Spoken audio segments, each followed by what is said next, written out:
Dans les prochains jours, les 400 000 inscrits. Encore, mais c'est un logiciel que l'Europe des data est une vision tant sur le stand du ministère de l'État.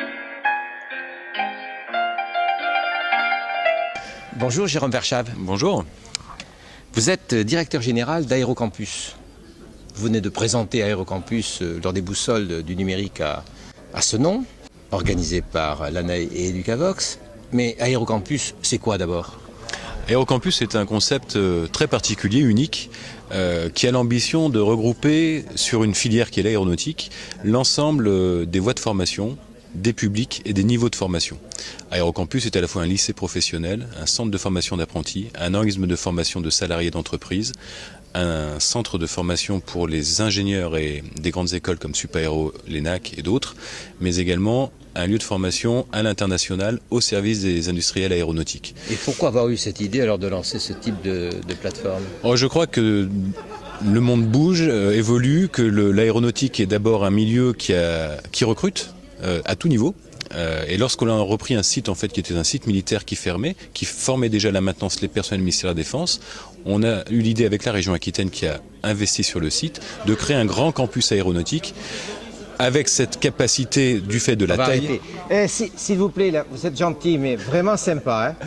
Là, vraiment, j'apprécie. Excusez-moi, mais... On reprend, excuse-moi. Oui. Donc on va reprendre. Pourquoi avoir créé tu vas reprendre à ce niveau-là. Pourquoi donc avoir créé, je ne vais pas m'enregistrer moi, mais pourquoi avoir créé ce type de plateforme ? Ce que je disais tout à l'heure, les besoins dans l'aéronautique sont nombreux, à tous les niveaux. Et nous disposions d'un site avec un intérêt certain, 26 hectares, 2 hectares de bâtiments, des outils pédagogiques performants issus du ministère de la Défense, puisque c'est un lieu de formation du ministère de la Défense pour ses salariés. Et nous avons décidé avec la région Aquitaine de transformer ce lieu en un grand campus pour répondre aux besoins de cette filière à tous les niveaux.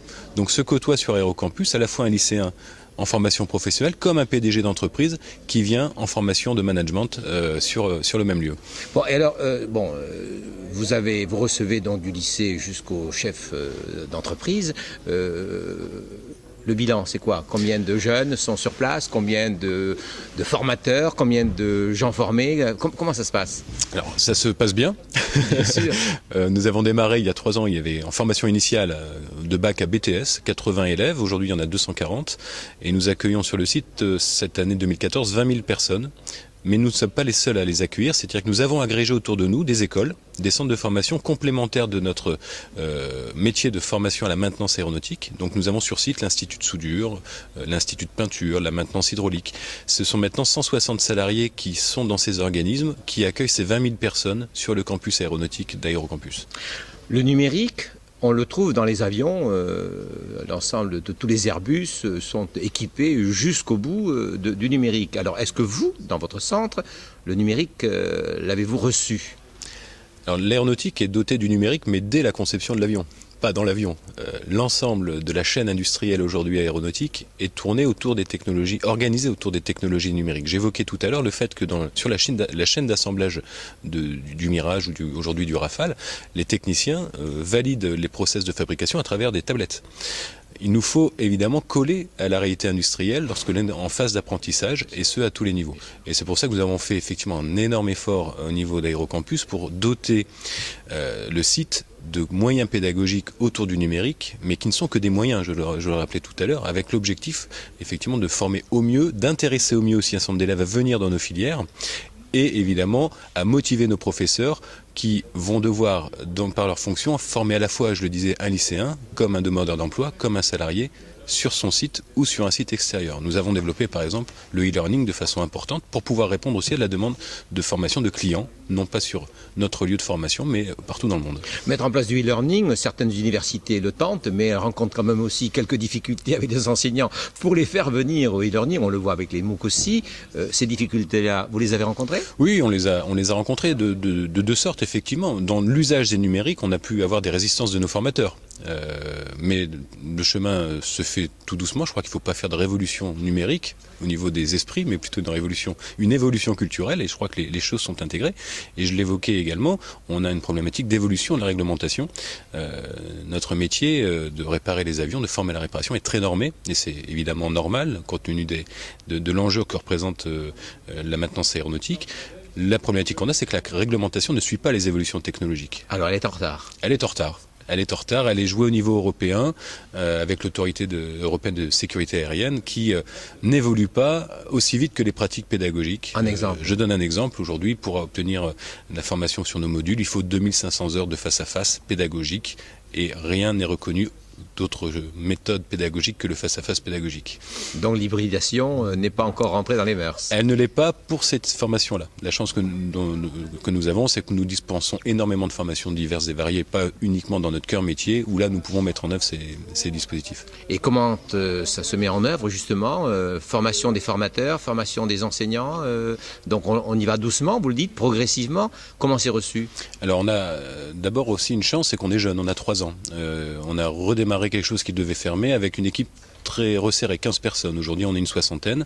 Nous avons intégré 45 personnes parmi lesquelles nous souhaitions qu'il y ait une appétence aussi pour ces évolutions-là. Et effectivement, les 15 personnes qui nous avaient fait confiance dès le début ont été formées pour pas mal d'entre elles à ces technologies. Je dirais que peu de gens aujourd'hui sont devenus réfractaires chez nous ou le sont encore. Certains étaient plus prudents, on va dire, mais aujourd'hui c'est quelque chose d'acquis. Chacun avec son outil. Certains ont préféré les simulateurs de vol ou de maintenance, d'autres les serious games, d'autres la salle de réalité virtuelle immersive. C'est vrai qu'après on s'approprie plus ou moins l'outil de par l'usage qu'on en a et par la formation qu'on doit dispenser. Mais il y a aujourd'hui une appréciation plutôt, très très forte de nos formateurs. Ils viennent d'horizons différents? Ah oui, ils viennent d'horizons très différents. Nous disposons de formateurs qui sont soit mis à disposition par l'Éducation nationale, beaucoup d'anciens salariés de l'industrie aéronautique, notamment localement, de Sogerma et d'autres, des instructeurs de l'armée de l'air. Donc effectivement une population extrêmement hétérogène, avec une même passion qu'est l'aéronautique, mais un parcours et un bagage très très différent. Un bagage au plan du numérique, vous voulez dire, je voulais dire. Un bagage numérique ou même professionnel, et une expérience très différente selon les publics.